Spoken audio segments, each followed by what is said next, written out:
So we will start today's session by a quick revision of electric field, and then we will solve some numericals on what we have learned so far. So let us see what is electric field. आपको याद होगा electric field हमने कैसे define किया था. Electric field मतलब होता क्या आपको पता है. You know basics. You know that every electric charge experiences force on any other charge if it is in the nearby region. Okay, so the force can be attractive or repulsive. Then ये जो attractive force है या repulsive force है between two charges, वो force कम होता है with increasing distance, right? इसका मतलब ये था कि any charge, this is any charge, has a space surrounding it in which if other charge is brought, other charge, this is called as test charge, जिसका field है उसको बोलते हैं source charge. So any source charge has a space surrounding it in which if any other test charge enters, this charge will experience force, right? इसको हमने बोला था coulombic force, electrostatic force. अब ये जो सराउंडिंग स्पेस है, इस surrounding space को आप थियोरेटिकली बोलते हो इलेक्ट्रिक फील्ड.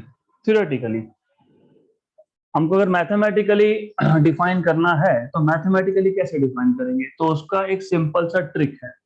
लेट अस से हमारे पास एक चार्ज है Q and we have another charge which is let us say small q. Small q एक टेस्ट चार्ज है और कैपिटल Q ये सोर्स चार्ज. तो मैथमेटिकली डिफाइन करने के लिए इस टेस्ट चार्ज की वैल्यू को 1 कूलम करना पड़ेगा. This is already we have seen in the last session.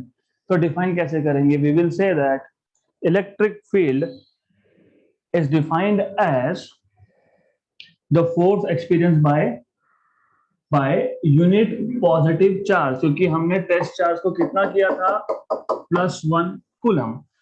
So electric field of any source charge is defined as the force experienced by a unit positive charge in the field of the source charge. At that point बोलना क्यों जरूरी है? क्योंकि पता है जैसे जैसे distance change होगा वैसे वैसे फोर्स भी चेंज होगा. इसका मतलब इलेक्ट्रिक फील्ड एक पर्टिकुलर डिस्टेंस पे ही आप डिफाइन करोगे, राइट?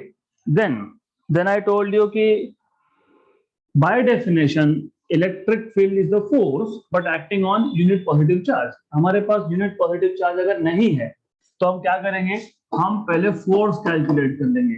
और आपको पता है force is 1/4πε0 source charge into test charge by distance square. हमको डिफाइन तो करना था electric field.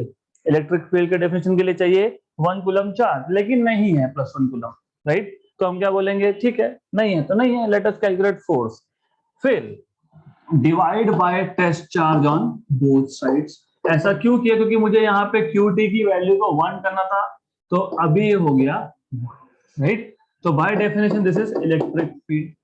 So electric field E is nothing but force acting per unit charge by definition. Then we saw, क्योंकि force ये vector quantity है तो electric field भी ये एक वेक्टर क्वांटिटी होगा. और क्योंकि हमने यहाँ पे दोनों पॉजिटिव चार्जेस लिए हैं तो force on QT will be away, मतलब QS source charge is pushing QT away, right? Good. तो जो डायरेक्शन फोर्स का होगा वही डायरेक्शन इलेक्ट्रिक फील्ड का भी होगा. इसका मतलब ये that electric field of a positive charge is always directed away.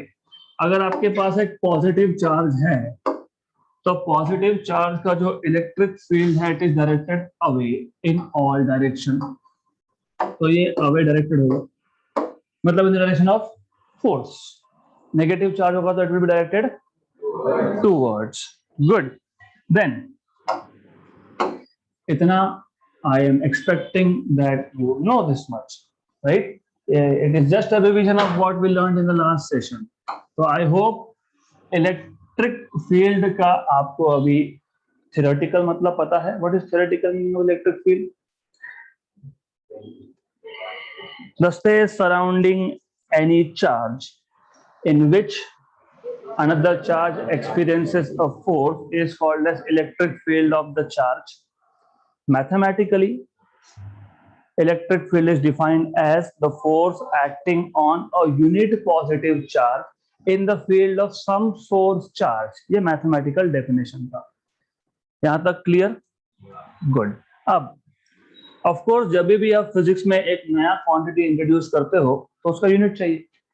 जब डिस्टेंस इंट्रोड्यूस किया तो क्या हुआ था? It is measured in metres, mass को इन किलोग्राम्स, फोर्स को in newton.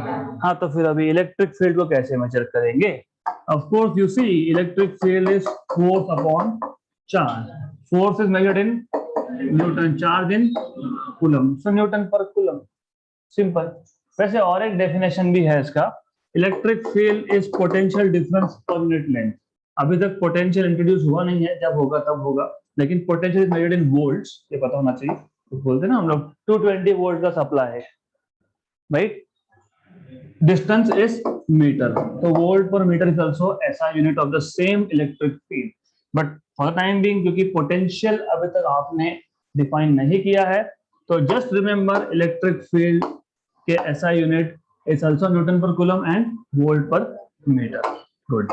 Once you have units, तो डायमेंशंस भी फाइंड कर लो, क्योंकि डायमेंशंस भी हमको लगने वाले हैं बाद में. तो इलेक्ट्रिक फील्ड के डायमेंशन निकालने हैं तो फोर्स के डायमेंशंस और चार्ज के डायमेंशंस. फोर्स के डायमेंशन आपको याद होंगे, M1 L1 T -2. Very good.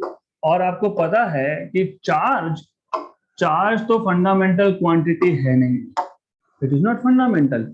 But wait a minute, current you define as charge per unit time. So charge is current into time. If you remember SI system of units, तो current भी और time भी दोनों के दोनों fundamental quantities है.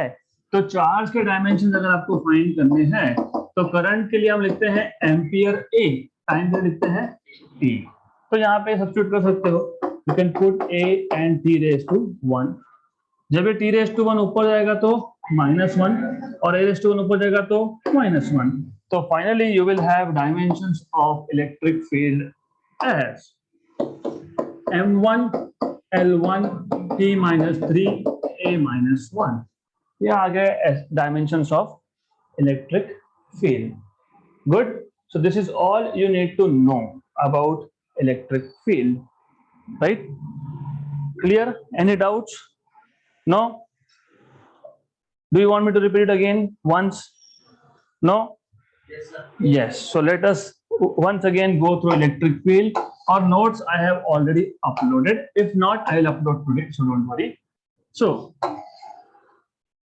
electric field का पहले आइडिया समझ लो, और अगर इलेक्ट्रिक फील्ड समझता है तो ग्रेविटेशनल फील्ड भी समझेगा. इलेक्ट्रिक फील्ड का सिंपल सा मतलब ये है, Let us start with what we know. हमें ये पता है कि एक चार्ज और दूसरा चार्ज, अगर दो चार्जेस है तो दोनों चार्जेस में कूलम्बिक फोर्स ऑफ अट्रैक्शन या रिपल्शन होगा, डिपेंडिंग ऑन चार्जेस दोनों पॉजिटिव है या दोनों नेगेटिव है. If both are positive, then they will be repelling each other. If one is positive, one is negative, they will be attracting each other. Good. Now, हम दोनों positive क्यों लेते हैं? हम दोनों पॉजिटिव सिर्फ इनिशियल फेज में ले रहे हैं, just to make some definitions. Okay, एक बार डेफिनेशंस बन गए, फिर हम एक पॉजिटिव एक नेगेटिव, वैसे अभी आने वाले न्यूमेरिकल्स में भी वैसा करने ही वाले हैं. बट यस, अब प्रॉब्लम क्या होता है? देखो, अल्टीमेटली ये चार्जेस कहाँ पे आप और कहाँ पे यूज करोगे? You will be measuring current sometimes. आगे जाके करंट क्यों मिलता है? Due to motion of electrons, right? लेकिन हम लोग बोलते हैं कि conventional current is opposite to the direction of motion of electrons. ऐसा क्यों किया हमने? पॉजिटिव चार्ज का मोशन क्यों कंसीडर किया? क्योंकि अगर मैं नेगेटिव चार्ज लूं तो जितने भी इक्वेशन में बनाऊंगा सब में माइनस माइनस माइनस माइनस लिखना पड़ेगा. दैट इज व्हाई सिंप्लीफाई करने के लिए हम स्टार्टिंग में सब चार्जेस को पॉजिटिव लेते हैं. एक बार डेफिनेशन बन गए फिर हम धीरे धीरे चीजों को कॉम्प्लिकेट करेंगे, एक को नेगेटिव कर देंगे, एक को पॉजिटिव कर देंगे, विल सी दैट लेटर।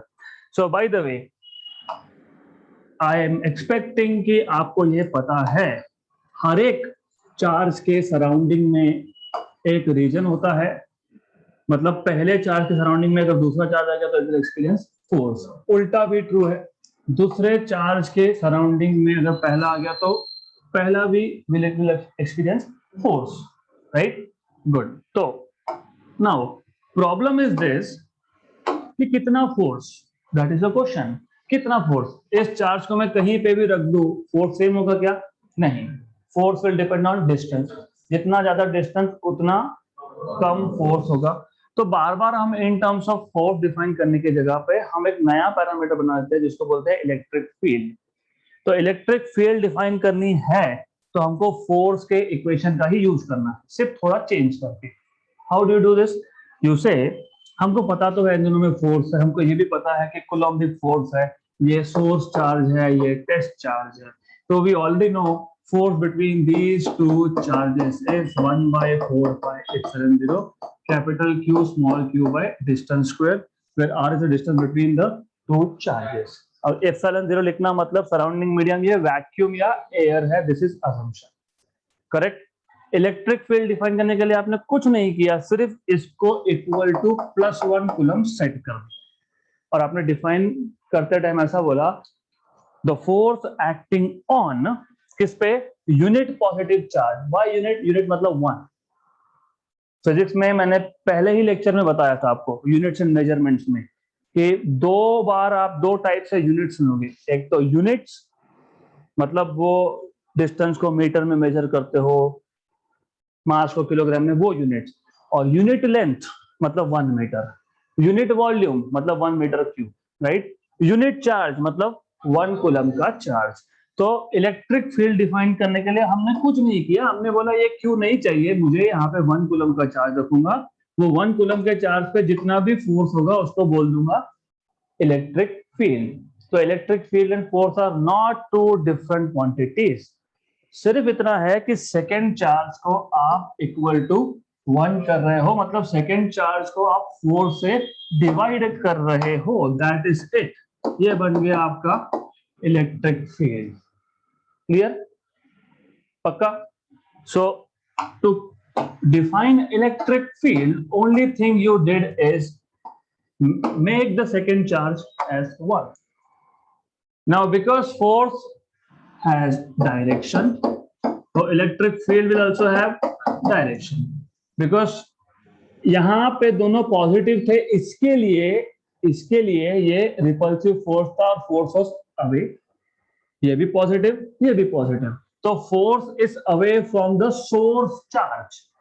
तो electric field is away from the source charge, लेकिन सोर्स चार्ज क्या है? पॉजिटिव। इसका मतलब by rule, again by definition, electric field lines, electric field is always directed away. कहां से? From source. क्या है? पॉजिटिव। तो electric field will be always directed away from positive charge, right? आप बोलोगे फिर कैपिटल क्यू का ही क्यों इलेक्ट्रिक फील्ड में डिफाइन कर रहा हूं, स्मॉल क्यू का क्यों नहीं डिफाइन कर सकता? कर सकते हो, वो is stopping you? No one. तो एक काम करो, इसको इक्वल टू 1 मत बोलो, इसको बोलो नहीं, I don't want small Q to be equal to 1, तो कैपिटल क्यू को 1 बना दो। दोनों में से एक को तो बनाना पड़ेगा, तो दोनों में से एक, one has to compromise, okay? दोनों में से एक तो +1 बनना ही पड़ेगा। जब आपने स्मॉल क्यू को +1 किया था तो इलेक्ट्रिक फील्ड किसका था? कैपिटल क्यू का। अब जब आप कैपिटल क्यू को 1 कर रहे हो, मतलब आप ऐसा कर रहे हो, इसको यहीं पे रख रहे हो और इसको उठा के डिवाइड कर रहे हो, राइट? उसको अपना जगह नहीं छोड़ना था, जबरदस्ती किया। एनीवेज, तो अभी इलेक्ट्रिक फील्ड किसका हुआ? स्मॉल क्यू का। Very good. अब इस केस में भी फोर्स का डायरेक्शन क्या होगा फिर? अवे, क्योंकि अब प्लस क्यू ये +1 कूलम को अवे पुश करेगा, तो इज द सेम अगेन। सिर्फ यहां पे वापस से you will B removing this and writing capital Q, right? General definition. अब ये small Q capital Q, I don't like it, I don't like capital Q small q notation. So what I will use is either Q1 Q2 या फिर source charge और test charge. Source charge और test charge लिखने का advantage बहुत ज्यादा है. जब आप जेई नीट के क्वेश्चन सॉल्व करते हो तब समझेगा कि why it is so important. तो by definition of electric field due to first charge मतलब electric field of source charge it is equal to 1/4 pi epsilon 0. Source charge में source charge ही दिखना चाहिए Q1 by R square.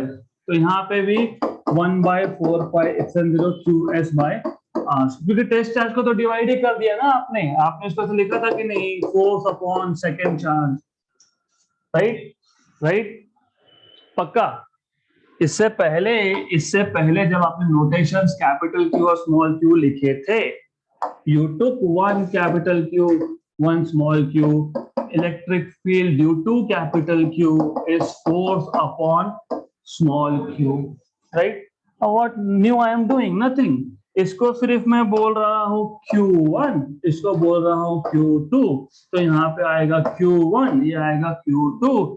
ये जो बाकी का फोर्स का था 1/4 pi epsilon 0 Q1 Q2 by R square, ये फोर्स था और डिवाइड बाय Q2 कैंसर. तो जब आप Q1 के इलेक्ट्रिक फील्ड की बात कर रहे हो तो ये जहां पे 1/4 pi epsilon 0 दिखेगा वहां पे ऊपर Q1 ही होना चाहिए. Q2 फोर्स अपॉन में जाएगा. Correct? Clear? Sure? Good. So that is all about electric field. I hope you have understood. फिर भी अगर डाउट्स है तो you can ask me after class. Okay? So let us start with some numericals. Right? 10.1. Example number 10.1. How much positive and negative charge is present in 1 gram of water? How many electrons are present in it? Given molecular mass of water is 18 gram. तो यहाँ पे 2-3 चीजें पता होनी चाहिए. Number 1, water मतलब H2O. Number 2, हर एक hydrogen में एक इलेक्ट्रॉन और एक प्रोटॉन होता है. न्यूक्लियस में न्यूट्रॉन नहीं होता है. न्यूक्लियस में न्यूट्रॉन हाइड्रोजन के आइसोटोप में होता है. Deuterium and one is tritium. Right? Number 1. मैं बता देता हूं थोड़ा सा detail. Apart from this question, 1 proton inside nucleus and 1 electron in the orbit is hydrogen. Correct? Clear? यहाँ पे the moment you put 1 neutron, it is again hydrogen but isotope of hydrogen. Right? इसको क्या बोलते हो? Deuterium. Right? If you put 2, इसको बोलते हो ट्रिशियम. जब तक प्रोटॉन नंबर चेंज नहीं होगा तब तक एलिमेंट चेंज नहीं होता है. If you put 2 protons then you will have 2 electrons and it will become helium now. Okay, good. तो सबसे पहले ये क्वेश्चन सॉल्व करने के लिए आपको ये पता होना चाहिए कि हाइड्रोजन मतलब हाइड्रोजन 1 प्रोटॉन वाला हाइड्रोजन एंड 1 इलेक्ट्रॉन. तो 2 आपके पास हाइड्रोजन है. राइट? और ऑक्सीजन 16 इलेक्ट्रॉन्स एंड 16 प्रोटॉन्स. मतलब एक मॉलिक्यूल के पास टोटल पॉजिटिव चार्ज कितना हुआ? 17. राइट? गलत बोल रहे हो आप. ये 2 तो ये 2 तो ये 2 और ये 18. और नेगेटिव कितना हुआ? 18. एक मॉलिक्यूल के पास. आपको पूछा है कि 1 ग्राम वाटर में कितना टोटल पॉजिटिव और नेगेटिव चार्ज है. तो पहले ये फाइंड करो कि 1 ग्राम वाटर में कितने मॉलिक्यूल्स हैं. How many molecules are present in 1 gram of water. Right? Correct? और ये मेजर करने के लिए पहले मॉलिक्यूलर मास क्या होता है वो पता होना चाहिए. What is molecular mass? Molecular mass 18 का मतलब 18 gram of water contains Avogadro number of molecules. 18 gram of water, right. जैसे कार्बन के लिए बोलते हैं 20 gram of carbon contains Avogadro number of atoms, जो भी होगा। तो by the way you have to start always with what is given to you first. क्या बोला है? Given molecular mass of water is 18। Okay, molecular mass of water is 18 gram, means 18 gram of water contains Avogadro number of molecules.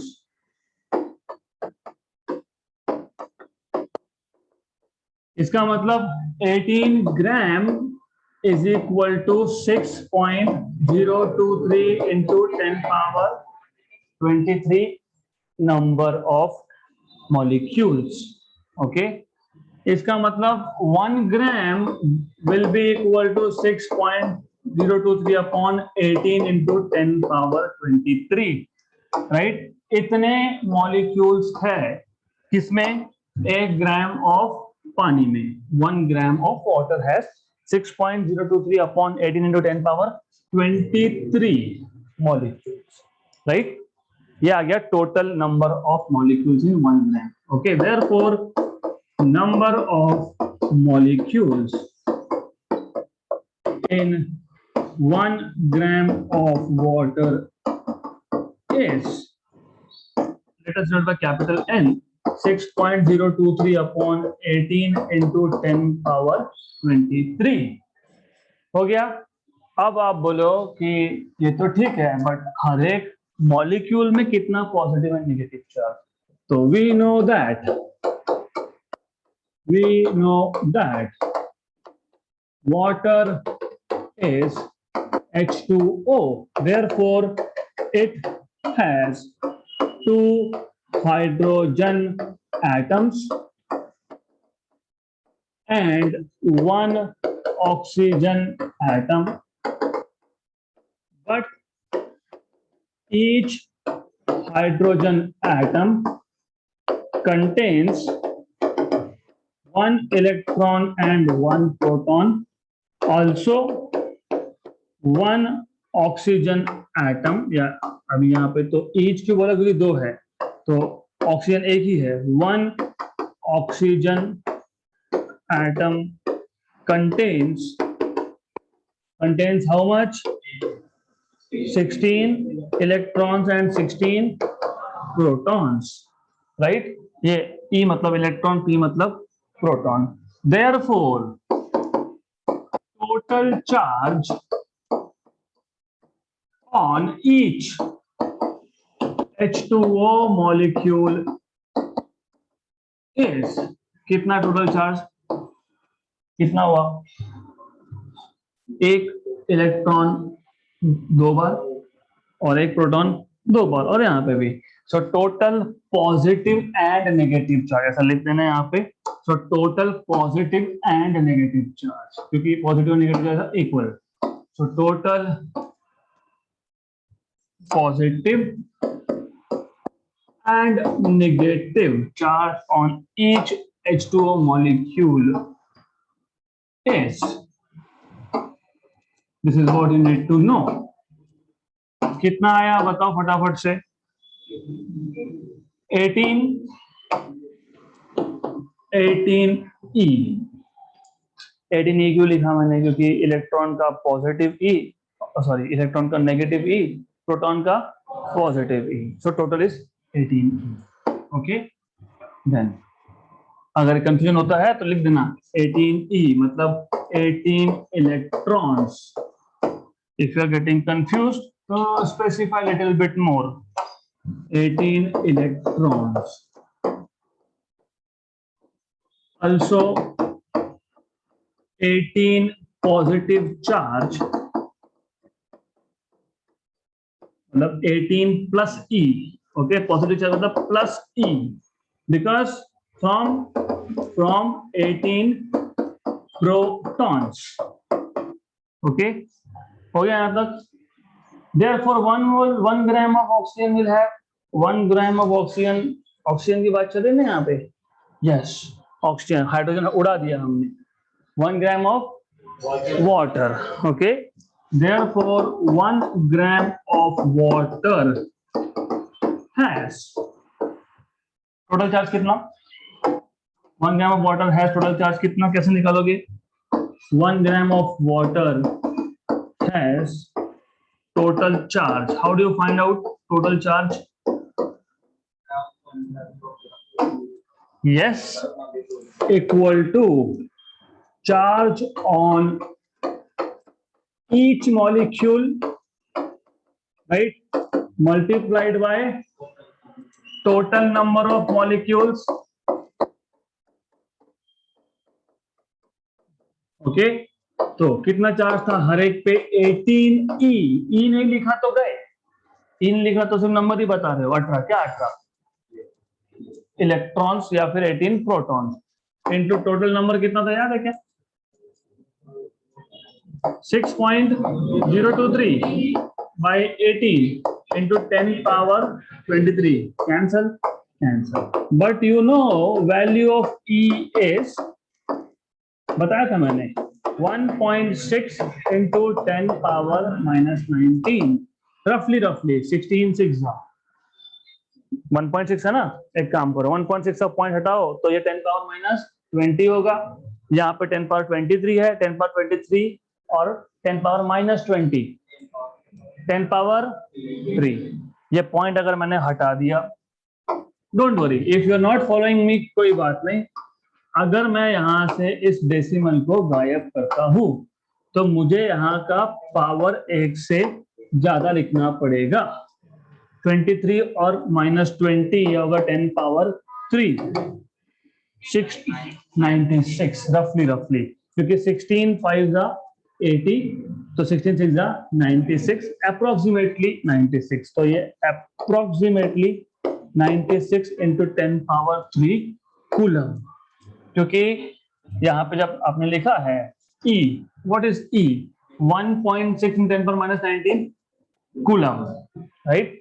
इतना ही positive charge और इतना ही negative charge, तो दोनों equal amount में होते हैं. Let us check exact answer. Okay, तो exact answer में थोड़ा सा यहाँ पे कैलकुलेशंस में गड़बड़ है. तो you have to first find out what is the problem here. What is the problem here? Because I have something written else. तो व्हाट वेंट रॉन्ग? क्या गलत हुआ?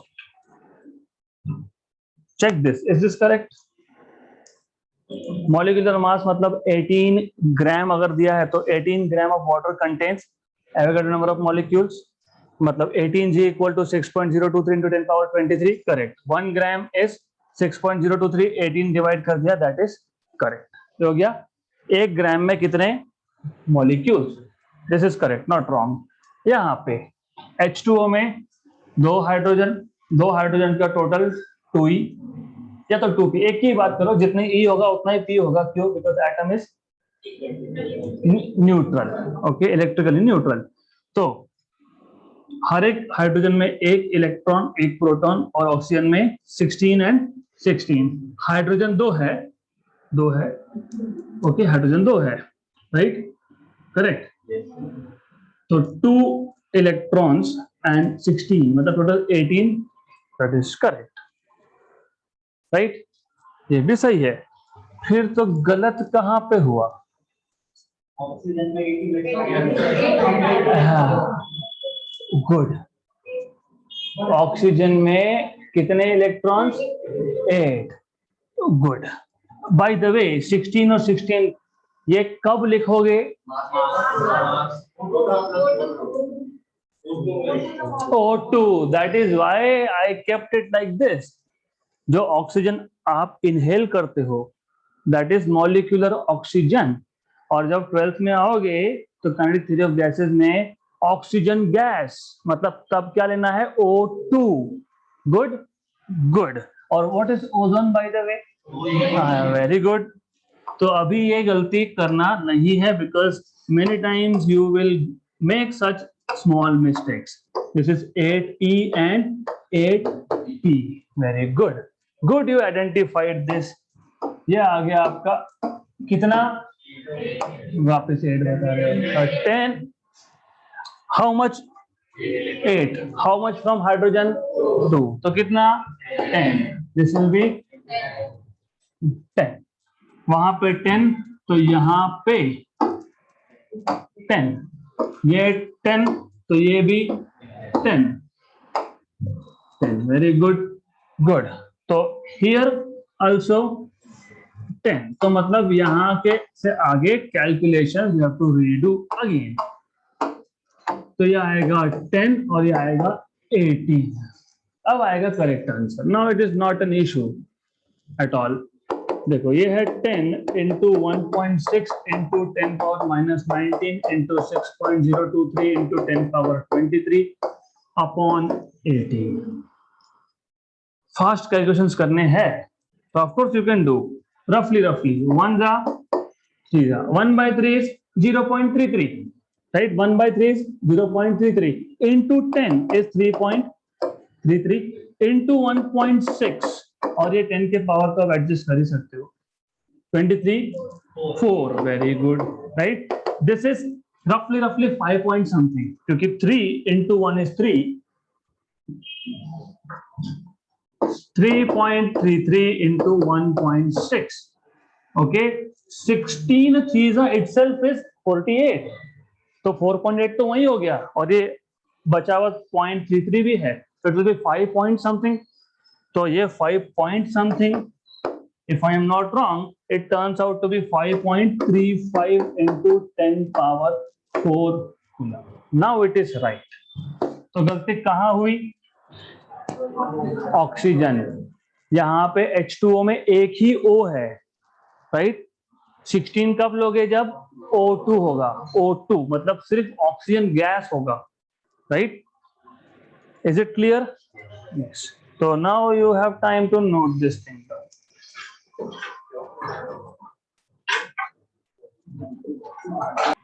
Next question. Charge on an electron is 1.6 into 10 power minus 19 coulomb. How many electrons are required to accumulate a charge of 1 coulomb?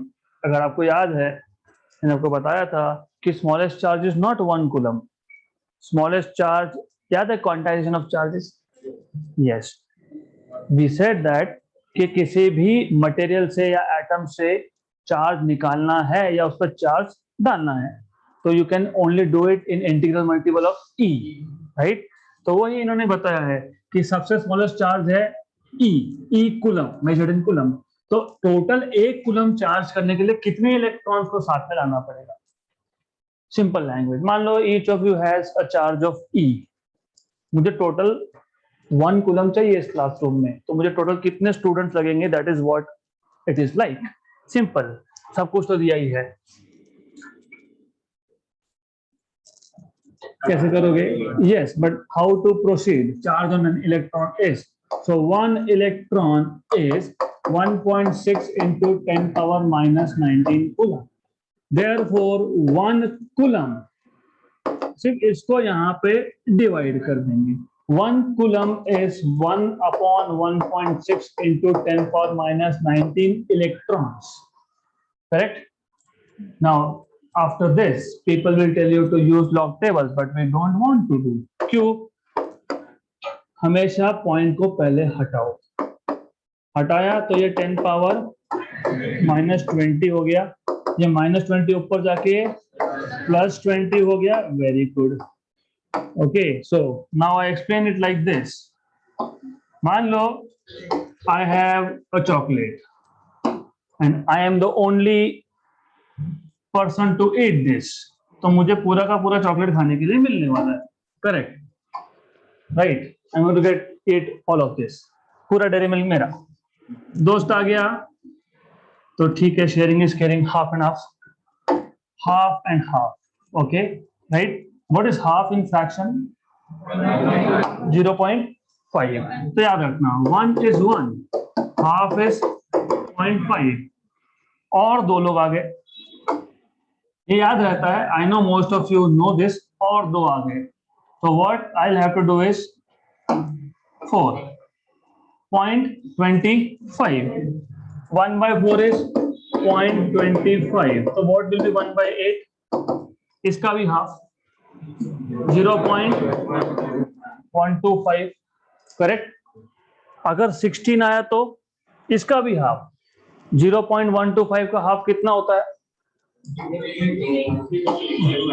कितना, 625, 0.125 का half, it is 0.0625 into 10 power 20, यहाँ के 2 हटाने हैं मुझे, तो 6.25 into 10 power 18 electrons. So 1 coulomb of charge अगर चाहिए तो आपको 6.25 into 10 power 18 इलेक्ट्रॉन्स लगने वाले हैं, right, good. Next question, calculate and compare, मतलब पहले कैलकुलेट करो बाद में कंपेयर करो, the electrostatic and gravitational forces between 2 protons which are 10 power minus 15 meter apart, values of G मतलब यूनिवर्सल ग्रेविटेशनल कांस्टेंट दिया है, and mass of proton is also given to you. By the way, because we spoke about universal gravitational constant, constant 2 type के होते हैं, एक होता है पूरे यूनिवर्स में कांस्टेंट, मतलब मार्स मेजर करो, मून पे करो, किसी और स्टार के पास में जाके करो, इज द सेम, जैसे जी और एक आर, यूनिवर्सल गैस कांस्टेंट, वो बाद में आएगा।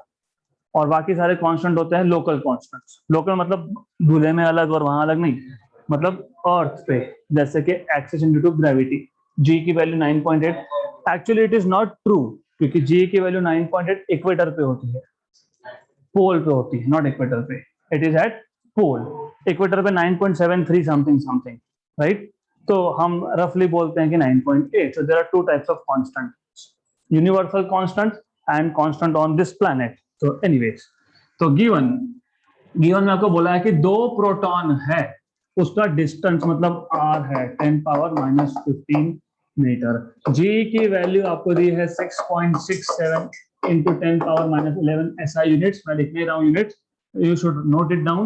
Mass of proton is 1.67 into 10 power minus 27 kilogram.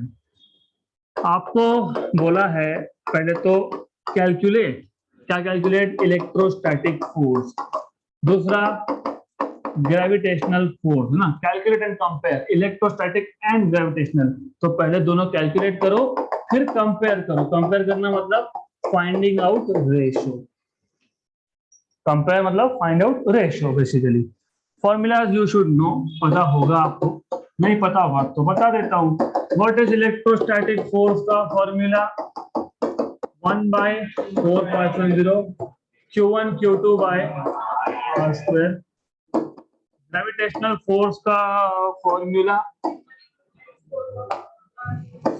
Fg equal to G mass 1 mass 2 by r square, right.